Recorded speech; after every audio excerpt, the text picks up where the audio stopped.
Hello ladies and gentlemen and all in between, this is your Sir Kons and welcome back to my channel! 1, 2, 3, come on!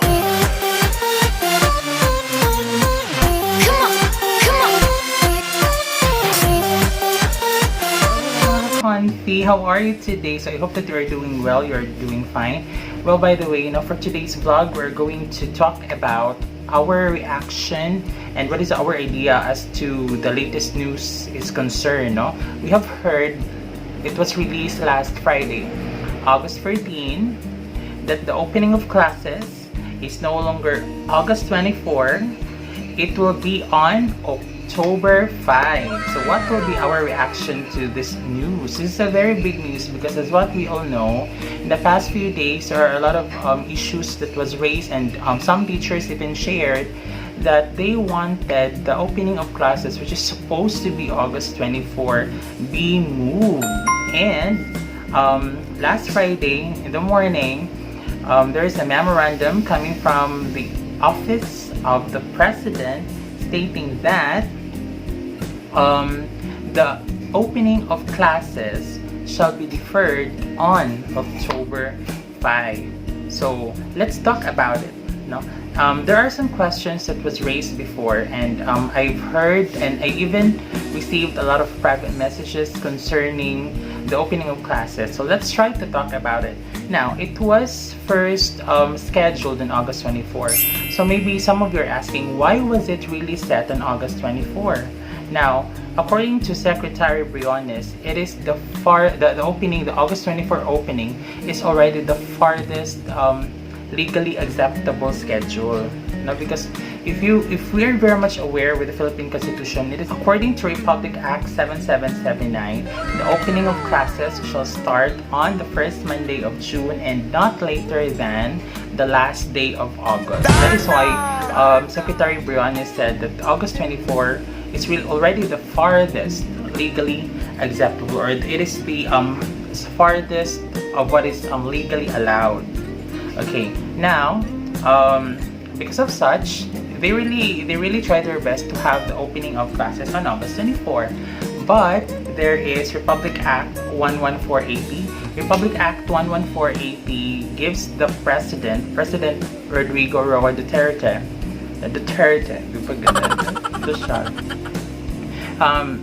Republic Act 11480 gives our beloved President, our idol, our tatay, the power and the authority to move the opening of classes, especially if there's really a need for it, And there you go. It was really moved on October 5. So, what is our reaction? Now, if we really know the details of it, we would appreciate the cancellation, or what's the proper term, the deferment, the deferment, or we would appreciate the classes or the opening of classes that was deferred to October 5. Why? Number one reason is that's a very sensitive move. It is a very sensitive move in a way that there are still parts in the country that is into very strict community quarantines. NCR and other provinces, they still have very strict community quarantines. And I believe that it's a very sensitive move in a way that it will give enough time to these places. It will give enough time for these areas to at least recover and eventually prepare themselves as we open the classes on October 5. So that's a very sensitive movement as well, a very sensitive decision. Second reason why I also appreciate the deferment of classes is that parents can also prepare. I mean, there are some parents that really appreciates online classes, but they really wanted their children to also take the online classes. It's just that they haven't prepared yet when it comes to the materials to be used. Well, we are not forcing parents to really take online classes, but what we're trying to say is, as much as possible, they want to give the best for their children, and especially if their children is also into technology. So they really wanted to give the best for their children. But eventually, as what I've said before in my previous vlogs, online class is not the only option that we can have for us to be educated. Online class is not the only option that we can choose from. Okay, so it can the deferment of classes to October 5 can really help parents to prepare more, to give them more time. And third, it can also give time for teachers. I mean, teachers really prepared a lot for the opening of August 24, and I believe some teachers are really trying their best to really meet what is required for the opening of August 24. But behind their head, they're also hoping for it to really be moved, because they can double check the quality of the manuals that they've made, and also they will be given enough time to really double check if what they have made, especially the self-learning kits, really is aligned to the MELC, or the most essential learning competencies. And it will also give them more time to prepare, for the opening of classes in the new normal. And another thing is the local government unit. The local government unit will also be given enough time to prepare. I mean, there are a lot of strategies that we have in mind. There are a lot of strategies that the Department of Education also have in mind that they want to link to the local government unit. Actually, last Friday, I went to a presentation. It is a presentation of the learning continuity plan of a certain school here in our area, where I am in charge as the education committee chairperson. I went there, and eventually I really do appreciate the efforts of the principals, so as the teachers. I'm talking about Balamban Central Elementary School. Hello, mega shout out to all the teachers, and also to our principal, Mrs. Vinci Ibanez. Hello, mega shout out po. And also to our supervisor, Sir Tony Aplacador. We actually met there, and I really appreciate the efforts that they have inserted.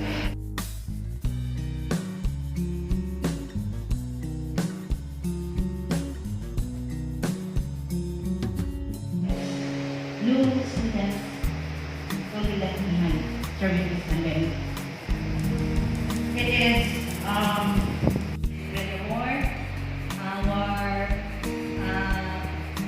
great leaders, our kanunay na malang ito. Nga naman, pinagkakot ikaw. Sa ako na lang, ako lang good makaproduce of learning. Education Department of Barangay Baliwagan. Sir Kons, like and subscribe. Out of your video, to our teachers, the staff who are here today. Good morning, mga. So kayo, yung hatag yung challenge ni Secretary Briones na to, no? Especially ninyo, no students shall be left behind. So I would like to extend my heart of gratitude to the teachers who have always worked hand in hand. Nga para makadaya ng keywords in his bag.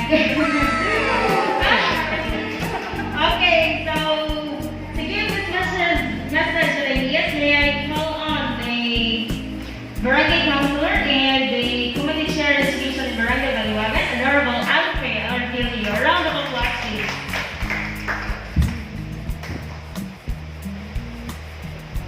Thank you for the very intense introduction. I believe that education is not just filling the bucket. It is keeping the fire burning.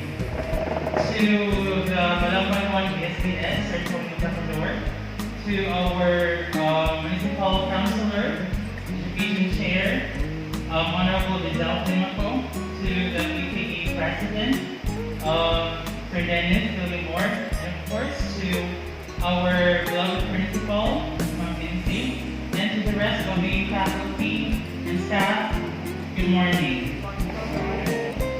This pandemic really taught us a lot. I think you would agree with me. No? So we've experienced a lot of changes. There are changes when it comes to how we express love. I mean, this pandemic taught us that kissing and hugging is no longer a form, or it's no longer an expression of love, that distance is now an expression of love as well. No? So eventually, every day is a learning day, and today is not an exemption. Today we have learned a lot of things, but I just then remembered last week when I had a talk to a certain parent, and he told me, and I told, "Sir, dili ka na mapaispilahon akong anak, sir, boy. Kay mahadlo ko Scooby." So, my response was, "Mao ba, sir? Mga unta. Di ako'y kasayan, mga unta. Sa ay, dili man ko anak, kay allergy man ko. Di ako'y kuan, sinubang baboy. Sa ay, di na pwede sa ang tinuan. Di ay kuan, di ay tinuang isda." Isa nga. Sige sila kanak lang, sir ko. That is what the Department of Education is doing. The Department of Education has prepared a variety of options that would eventually fit the needs of our children, at the same time would answer the different needs based on the availability of what we have. No? So I really told them that the pandemic is strong, the virus is strong, and we need to be afraid of it, but it should not stop us and deprive our children to continue learning.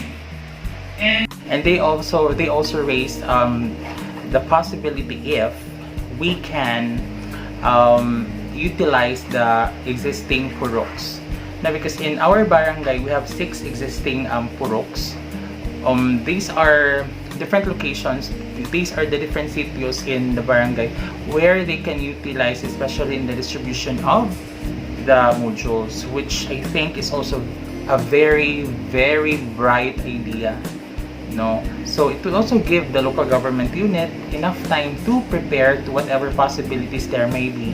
It could give us time to prepare for us to really make sure that the opening of classes will be of smooth flow. Now, I just want to make certain clarifications because there are some questions that we created. There are some questions that we formulated in our heads when it comes to the opening of classes. Number 1, what will happen to those who have started already their classes?